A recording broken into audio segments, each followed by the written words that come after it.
Dalila Dragojević se pravdala Filipu caru kako je samo prema njemu dobra, a prema drugima itekako bezobrazna. Naime, Dalila je rešila da završi svoj odnos sa carem, jer od nje pravi budalu, kako ona tvrdi. Jesam arogantna i bezobrazna. Prema drugima jesam arogantna, ali prema tebi nisam. Nemoj da me tumačiš na osnovu toga.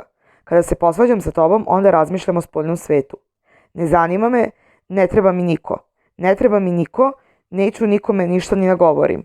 Da sam uradila nešto, pa ajde, nego ovako iz čista mira. Vidiš kako se ti smeškaš, rekla je Dalila. Nisi uradila ništa, rekao je car. Šta si ti tvrdio o meni, pa ja ležim sa tobom. Ja ne razumem ništa. Meni je muka od ovog odnosa, govorila je Dalila kroz suze. Ne mogu da budem siguran za 3 dana, niti za 2, rekao je car. Ne mogu više ni da plačem, ne razumem što mi se ovo dešava, govorila je Dalila kroz plač.